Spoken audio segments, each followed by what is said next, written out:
Very proud of our team from the other night. Continuing to play more consistent, playing better football. I thought the defense was outstanding in the game. I did a great job, in my opinion, of leveraging the football very well with a lot of their speed sweeps and things that caused a lot of teams problems. What they did, and still played the interior runs very well, were physical inside, tackle well, kept good leverage, got them in long yardage situations, and we were able to get off the field, pressure the quarterback, cover the people we needed to cover. Did a really good job of controlling the football game, I believe. Had less than 100 yards total offense until we took the ones out in the fourth quarter. And our young guys continue to still get better. We saw a lot of young players in there making plays, getting better in a lot of key roles early in the game, late in the game, different times. So very proud of those guys. Offensively, very efficient. Come out, started very well. Scored the first two drives. It was critical. Two big third down red zone conversions on those two passes. Instead of being up 6-0, you're up 14-0, which is critical. Being able to convert those down was very big. Moved the ball well, ended up running the ball well against a team that never give up a run. They're tough. Sometimes they can make it ugly. They do some things up front, the way they play, that can give you some negative plays and blitz and do some things. But then you can hit some plays, and we had to play over the top. And some of our young receivers, Travis Rudolph played outstanding. Travis played, caught back shoulder fades, did everything, blocked well, did everything. Auden Tate made some plays over the top, made a couple touchdown catches. Nooney made a nice one. Kermit, all the receivers did a nice job in what they did. Of course, Dalvin played outstanding again in what he did. And they did a nice job blocking, and then 12 did a nice job running with the football at times. And we had to do that with numbers and things that go on. So mix that in. Special teams, Logan kicked the ball very well, punted the ball much better, much more consistent in his punting. His spots, his hang times, his distances were much better. Kicked off well. Also hit a nice field goal, which was good to see that he could come in and do that. We recovered well on kicks and played pretty solidly. So we got to put that one behind us very quickly. Get ready to go for a long trip all the way up to Syracuse. The Dome is an extremely tough place to play, always has been. They play extremely well there. They play at home there like it's no other. I mean, they just play their tails off there. They beat some really good football teams in there this year. Offensively, they throw the ball around. Dungy's a quarterback. I know he didn't play last game, but we don't know what he'll do this game. We were planning on him playing, and then we'll adjust from there. But it doesn't really matter because they got outstanding. They got two guys over 70 catches at wideout. They throw the ball around. The big guy also that can catch the ball down the field. And they're guys that they just make plays everywhere. Ishmael, and he's number 3, and he'd been their big guy before. Now Phillips, and I'm not sure how you say Tawawi, or I'm not sure how you say that, but number 7 is a heck of a player. The little returner, S-Time, and all them guys, they can make plays quick. They screen you in the formation. They're bound. They're going 100 miles an hour, and all of a sudden they'll pop a draw or a trap up inside and play you very well. So I mean, it'll be a huge challenge. They'll try to get as many plays in as they can. We'll have to rotate a lot of players, and but we're keep the guys fresh. Defensively, stunt and blitz up front a lot of blitzes, a lot of movements inside with tackles and the ends, and a lot of twist games, which make it very difficult to pick things up. You got to be able to do that. We have multiple coverages, do a good job. Return game is very well. Little return one, I say a little bit. I mean, he's fast. Now, he's quick and athletic. Good punt returners, good kick returners. And playing up there, like I said, there'll be one heck of a football team. So we're going to have to play well. I think it's a great challenge for our team right now. And we're learning to play better. Now we got to go on the road, and hopefully we can continue to play better and do it from start to finish. So it'll be a huge challenge for us going up there, and I'm anxious to watch our guys go. Questions? What's the latest on the Marcus Walker? I know when we saw him. He'll be fine. He's gonna play. He had a little nick on the things. The guys put him in boots like that a lot of times just to keep pressure off of things. Nicks and knacks, so he'll be ready to go. But you talked about the third down defense. Just how big was that for you? It's been something that's been up and down the season to have that success for those. Well, you got to do it. It's part of growing. Again, it's another step forward in what you're doing, playing situational football. And there's a key in third down is one of the huge situations. And you guys did a much better job pressuring, covering, contesting all the throws. And just the defense overall, what have you seen improvement-wise from that? And Latin is continually just how they practice. I've been seeing it in practice. I've been seeing it for a while, but now we're starting to take it to the game. And that's where young players have to do that, and they're starting to feel confident, and you're starting to see them play faster, more intelligently, reacting and not thinking. And you say thinking, it's not they don't know what to do. They don't trust themselves. When you're young like that, you don't ever trust. It's like you and your job. When you first got your job and you went to, they told you right at the first big story you got, you just didn't jump in and go 100. There was some heads, make sure I did it right. And when you play, you can't play football like that. You got to pull the pin and play. And that's part of growing up and maturing. And those guys are doing that every day. They're doing it in practice. Now they're taking it to the field and playing better and better. Coach, DeAndre got banged up a little. Is he okay? He's fine. He could have came. You saw him on the field. He did like that. I'm fine. And then we said, pulled up just to pull him out, check him, and he did. Sean was playing well, and we feel very comfortable with Sean. The game was in hand, and we want to get Sean needed to work anyway and to get ready to go, so he'll be fine. He'll be ready, like he always is. Jimbo, if Dungy's out again, how much does their offense change? No, they still throw the heck out of it. They still move it around. I mean, NC State was 21-20 right there. They were still threw it for a bunch of yards and moved it up and down the field. They're still going to do what they do. Now, of course, Dungy's their outstanding player. He creates so many plays with his legs, and I'm gonna tell you, I think the guy's a heck of a football player. You go watch him on tape now. I mean, scrambling, making throws. He's smart, very deceivingly athletic. You don't think of him. He's a really good athlete. He's strong, instinctive, tough. I mean, he's a really good player. But the other way, they still moved it with him. So they got really good receivers and backs and skill guys. So they do a good job. That's a program that traditionally has had some good teams in the past. Do you think that bringing in a coach like Coach Babers kind of injected some life into it? Does it feel that way, like in the coaching community? Well, I mean, Dino's been very successful everywhere he's been, and he's utilizing his personnel extremely well and you have a lot of skilled guys there. And if you go back to history, from the Rocket Ishmaels to all the guys that played there, here's the McPhersons and McNabbs, and I mean, they've had some great players, and the history. No, I don't know if any school in the history of college football has a better set of running backs. You go all the way back to the 60s with Zonka and Jim Brown and Ernie Davis, Floyd Little, and even Joe Morris. You forget about Joe Morris and guys in that. Jim Brown, I mean, all those guys, man. There were just so many of them. And now, they had him when McNabb was there. They had him in the 80s. They had him now. I mean, they get skill guys. They really do. They always have had big linemen. They've had good linemen and defensive players. And they'll do a good job. I think he's a good coach, and they'll recruit well there. Got great history, got great tradition. You've seen how Ontae go and get the ball. Where have you seen him improve the most this year? Well, I mean, his ball skills there, and he's still got a lot of work to do. Route running, he's still cleaning that up. He's learning to play lower, which he's doing a much better job. That's why he's able to get open. And now he's got to learn to be a dominant blocker. And that's sometimes it's harder for a big guy than you even think, because you're a big guy getting on little guys in space. And he's got to continue to use that body in all facets. But he's getting better, he's practicing better, and hopefully he'll continue to grow. In the last couple of games, you talked about back shoulder fades. Is that something that's becoming a more dynamic part of this offense? I know it's always been there. It's always been. More.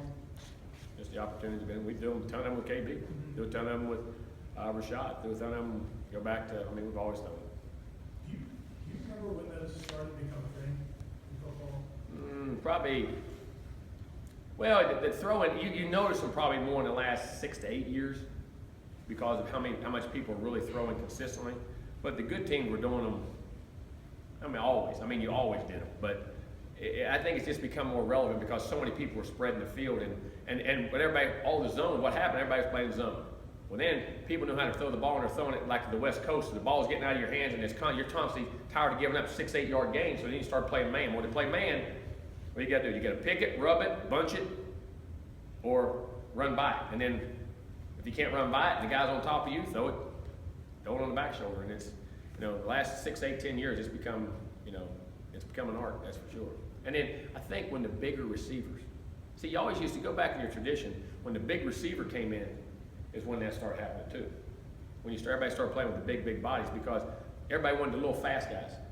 Remember, you want guys to run behind them, and all the big guys couldn't always, not all your big guys can run fast, but you can't cover them. It's like a rebound. They just put you on the hip.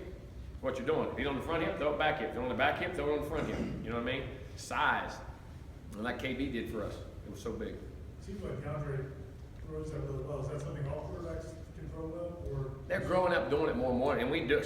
How many times we do it a day in practice, and the drills you get in the one-on-one, when you get in one-on-one, probably works so much of that. It's just, guys are getting, it's like throwing a football in general, and they're all doing it at earlier ages. The 7-on-7s, and you're becoming more equipped. It's like shooting a three-pointer. I mean, whoever thought Steph Curry would be shooting the three like that in the NBA back, even back when you thought Larry Bird and those guys were phenomenal. Now look what this guy's doing. I mean, just accuracy. The game keeps evolving, and I think at younger ages, and I think that's what's happening with the passing game. That's why big DBs are critical. Jimbo, anywhere you go, it's going to be tough to play on the road, but it seems like Syracuse with the carrier dome is especially more difficult. What is it about? I've only been there one time. I don't know. I've only been there one time, and it was loud. We won, but it was a heck of a game. I just think the indoors, I think the metal bleachers and the way the echoes in there is a different sound, a different presence, and it's an older dome, so it's not, and it's tough. It's always been a tough place to play. Jimbo, did you watch any of the games on Saturday? Yeah, I watched some. Off and on, I did. Is that cool? Getting to sit on Saturday? It was off and on. As I was messing with the kids and messing with people, had some friends over and things, and just after I get all my work done in the evenings, and then it was good just to watch and see all the craziness that. I mean, you see, there's so many good football teams out there right now. I mean, guys that, as I said, in our league, I told you, our league become a heck of a league. I mean, just watching Wake Forest and Louisville. I told you, Wake Forest got a heck of a defensive football team now. I mean, they do. I mean, watching Pitt, how they evolve back, and then watch Georgia Tech come back on Virginia Tech, and I mean, and then Clemson, and I mean, man, there's just so many good players. And you watch the other leagues, and it's just crazy. You talked, I think it was last week, about how maybe the playoffs kind of value the bowls a little bit, or can. At the same time, Clemson loses a game, and it doesn't derail the season. I see. That was a funny. Think about when I said this. Think about when we were in that thing. We were undefeated, hadn't lost in 2 years. Okay, but game control. I haven't heard game control anymore. That one go out. Did that go out the equation? You know what I'm saying? I mean, now they're talking about. And I was funny because they said, all right, 2, 3, and 4 lost, but they all control their destiny. Now, and I was actually walking into the kitchen. I went, huh? I mean, they do as I thought about it, but it was just funny hearing it because when you lose late, that's what I always say they remember November. When you lose in November, it used to be detrimental. Alabama's won 2. Think about this now. They won 2 of their national championships with losses in November, with late losses in the season, which used to be you couldn't happen. Now that's winding out, and then now.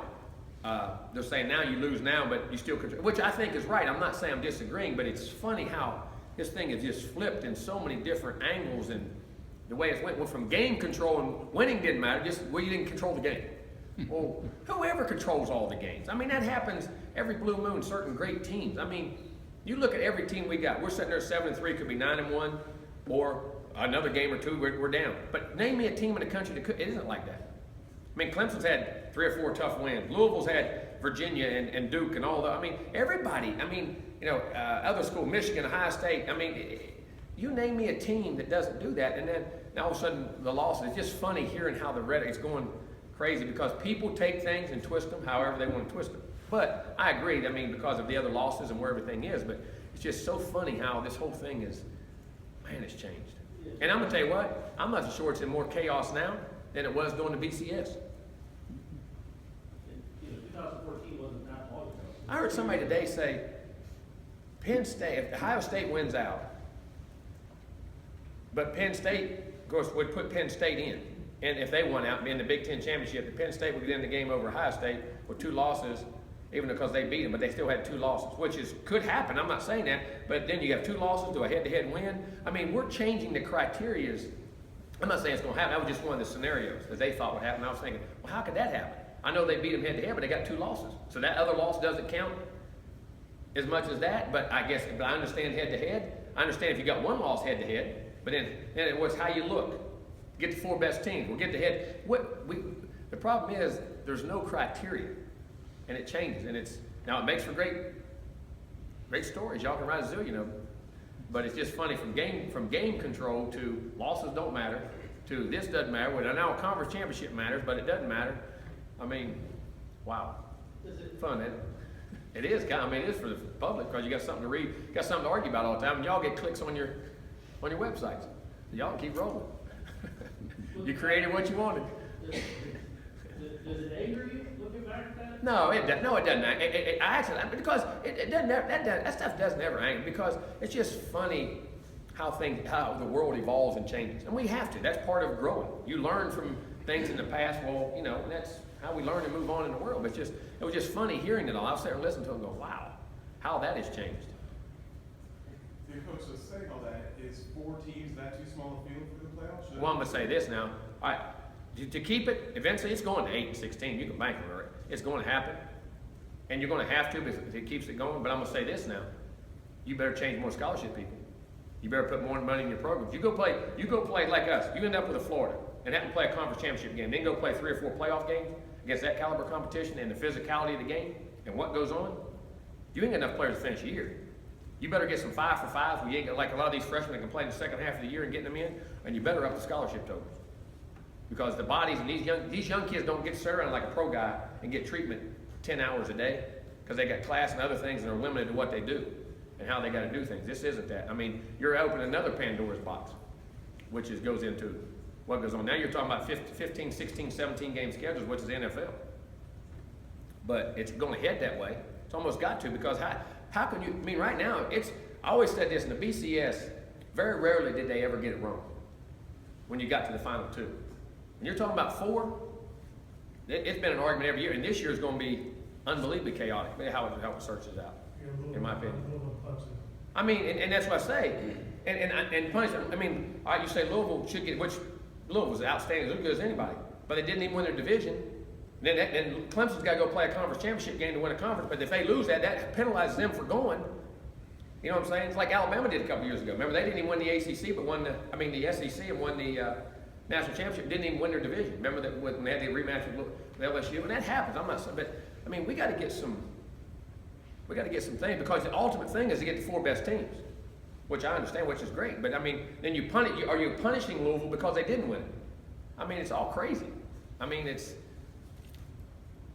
Alabama, I saw something on Twitter where Alabama could legitimately rest their starters against Auburn, because they would be in the playoff.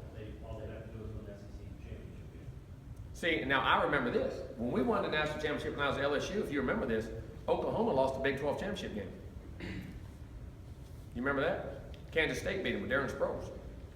And they were so far ahead in the BCS, they got in, and they really it should have been LSU and USC instead of, remember, they had to split, they won, the AP gave them, the writers, you writers all wanted to go give them one. But no, they won one, and they split it because of that. But it was because, remember, they lost so I mean, well, why is that? Well, I mean, so far ahead in what? I ain't seen a rankings or a points thing or I mean, at least then you had the points there and you could see where it came from. I mean, that's what I'm saying.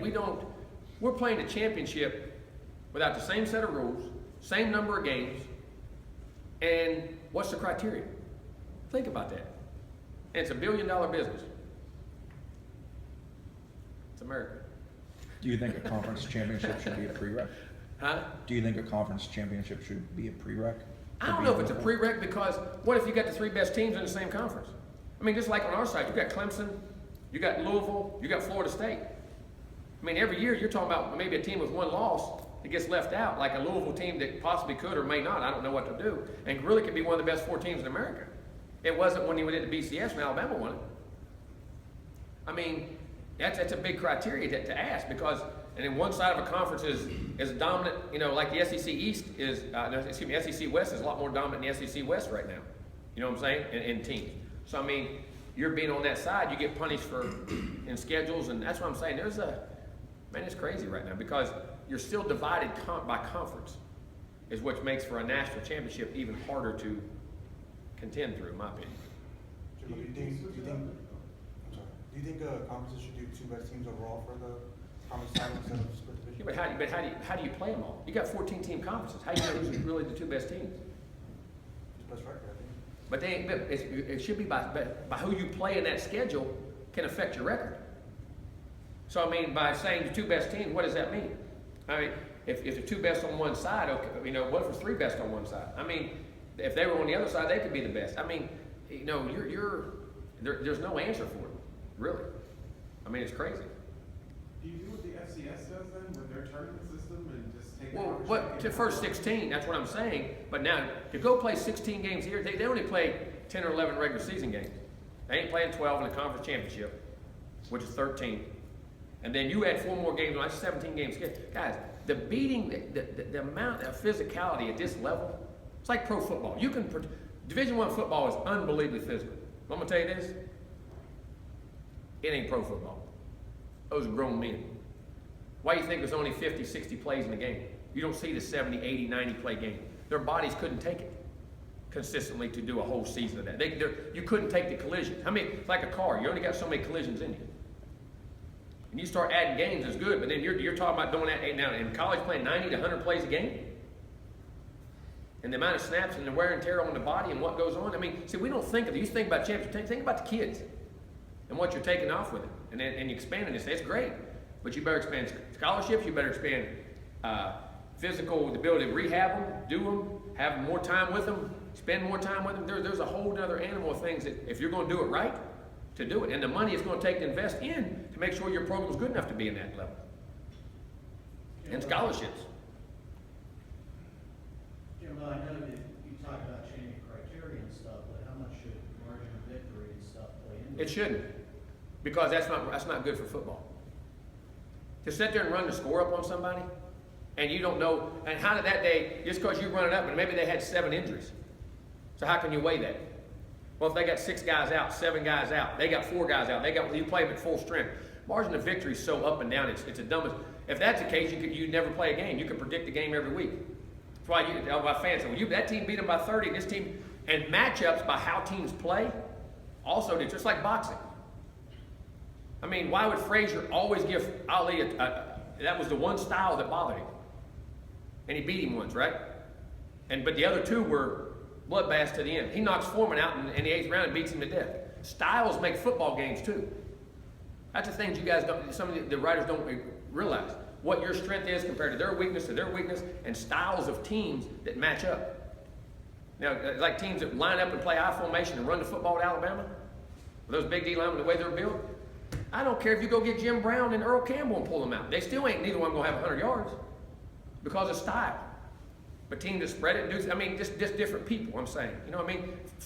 Athletics is matchups and styles and the ability to be versatile and do things. I mean, that's so point criteria to me is one of the dumbest things you can do. Difference in the game and points. One of the dumbest things you can do, period. That people don't really understand what's going on in sports.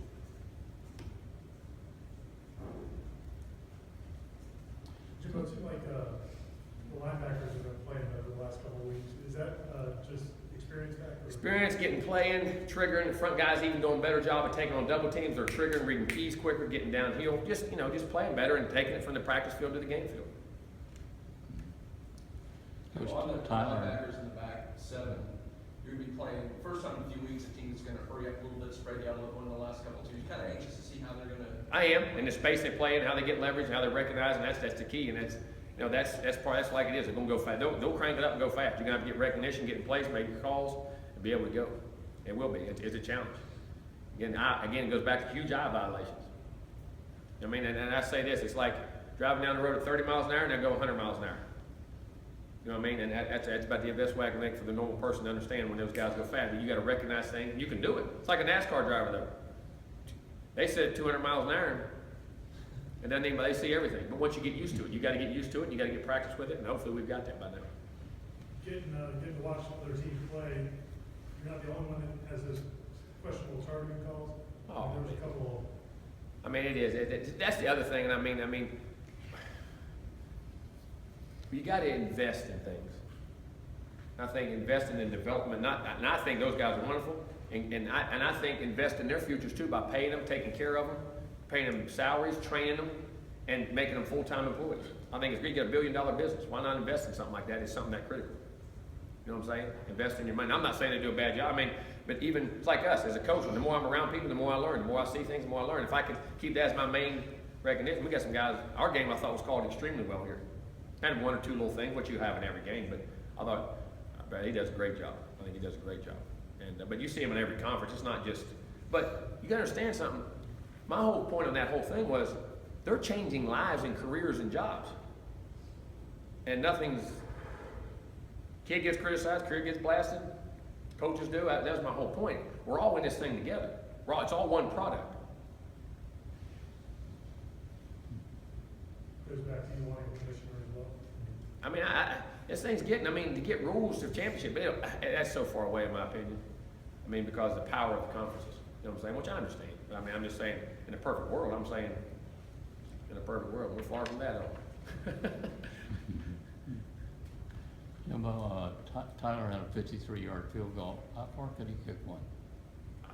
He hits him probably in the 60s. He got a great leg. Real long leg. He had one in the competition one time. I think it was off the ground with him, not on the tee, but off the ground with the holder. He hit 175.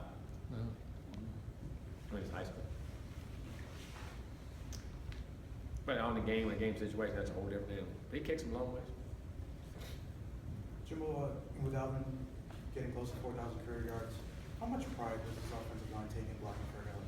I think they do, but again, as crazy as it sounds, we don't ever think of those things. I mean, you want it for a guy who works hard, but as a team, you don't ever think of individual records come within the team concept. And that's how we always look at it, and that's the way it goes. But they take a lot of pride in Blackman. They respect what he does and how he does it. And, I mean, what a great teammate he is, because he's a guy who supports them 100%. He supports the quarterbacks. I mean, everybody. I mean, he's a tremendous, tremendous human being. Dalvin's breakout game back in 2014 was at Syracuse. Do you recall exactly what stood out to you about him in that context? Yeah, I remember, because if you remember in that game, Mario Pender had an outstanding game. Had about 60 or 70 yards in the quarter, had 2 touchdowns, had a catch, and had a high ankle. Was about to break a 90-yard run, and our center was blocking the guy and veered off for some reason, hit him and tripped him, hit his ankle, and did a high ankle sprain. Dalvin comes in and the rest, and just run. I mean, just the explosion, this vision, and all that. But Pender, that's how close guys' careers and how things get changed by funny scenarios. I mean, he was on pace for probably 150, 200-yard day. He was playing great. But then when Dalvin come in, the thing about Dalvin I always remember, even coming in as highly recruited as he was a very quiet, humbling. Remember, slipped and fell in our weight room. Remember this when he hurt his shoulder? Remember his first semester? Y'all forget it. When he came in spring, he didn't go through spring. He fell and had shoulder surgery. He was going up the steps and went to catch himself and screwed his shoulder up. Had to have surgery, missed it. Then got healthy that year. Went back and played about half of the year, but never was an entitlement guy. That's the one thing I remember about him. When I mean highly recruited, never thought anything was owed to him, done to him. He just came in, yes sir, no sir, went to work, and every time he got an opportunity, he went, daggone, we're going to have to give this ball to him a little more. Daggone, we're going to have to give this ball to him a little more. And just the way he went about his business, like a quiet demeanor, but then it got loud when the ball went in his hand and when he got on the field. And the way you want a guy to come into your program. And I mean, you go back, he hit it there in the Louisville game. He had 6 or 8 carries, about 98 yards in that big game up there. Remember, he had a big touchdown run, had 2 big touchdown runs. I mean, and just started really. And then Miami game, remember down there at Miami, his freshman year, broke the big run and put us ahead. And it was just, it sometimes was only getting 6, 8, 10 carries a game. And when most guys, like, coach, give me, what do you want me to do? I mean, and that's what I remember about him in those games. There was no just, can I help the team? Boom. And then go play great. To me, and to me, that's the greatest compliment you can give anybody. Of those young guys that got in late in that game, anybody stand out, or were there any situations? I mean, a lot of them on defense got in early. Well, I mean, I think the young receivers are getting better. I'm proud of them. Ryan Green had a couple nice runs. Jaquez, again, his role playing behind a phenomenally great player. Those guys, those young linemen did okay. And Maven continues to keep playing, doing a good job. The guy, I can't consider him young, because he's still a sophomore. But anybody off the top of your mind you're asking? The plays on special teams like Emmett Rice. Oh, now, yes. Really made 3 or 4. And I'm going to tell you what, not only that, if you go watch him on kickoff, he's been blocking the heck out of people. I tell him, I don't know why he's got a magnet in his pocket, because he always finds his guy and knocks him out. And blocking in space, he plays in space. And he played really good on defense, too. He and D-Jack, those guys are going to be good young linebackers now. He's explosive and really learning what to do consistently, explosive and athletic and great space player, but very physical, very fast twitch, very physical. Jimbo, when you heard that Dalvin slipped in the weight room, you're like, man, what kind of klutz is this kid? Now, he was going up the stairs. He was jogging up the stairs and just caught himself, you know what I mean? Just caught his toe, just caught himself. Now, I said, only me. That could only happen here. But that year, the Florida game, was that when maybe he really took, I mean, he was kind of your workhorse in that game, because Jameis struggled a little bit, and then We weren't getting open. We weren't getting open at receiver, and we popped those runs, and he had 100-some yards that game. And yeah, I mean, and then you start giving them multiple carries, and you start seeing the ability to be physical and take punishment and run, and that's when you start really waking up. And if you remember, he had a great playoff game. I mean, I know he had the 2 fumbles, but both those were 20-yard. He had 100-some yards basically in 3 quarters, and had, unfortunately had the 2 fumbles, which were critical in the game. But I mean, against big-time competition, you knew then he had a chance to be a special player. Yeah, but do you know which guys are going to go right tackle, or is it going to be evaluated? No, Ricky Leonard. Ricky Leonard will be right there until Brock, if he's got a little groin in his ball, and then we'll see how he heals there. Probably sit out to day or so, and then we'll go. Ricky gave up 1 right there on that guy, but Ricky, once he got going in the game, picked up 2, 3 really nice twists, played physical, did a nice job. Do you think this time has helped him? Oh, I think it has. He's been practicing very well. He's been practicing his tail off. I mean, he was ready to play. We just had a good continuity going, so we didn't do it. But, Brock had been struggling like that, but that guy made everybody struggle. Jimbo, you said on the radio show, looks like Irwin not till the bowl game. What'd you say? Looks like Irwin James. Yeah, but he won't be back during the regular season, so it'd have to be a bowl game if he comes back. And we'll wait and see what the timetable is with them. Again, I told you, it's a timetable. It's not about anything else. That's what the doctors say. One more.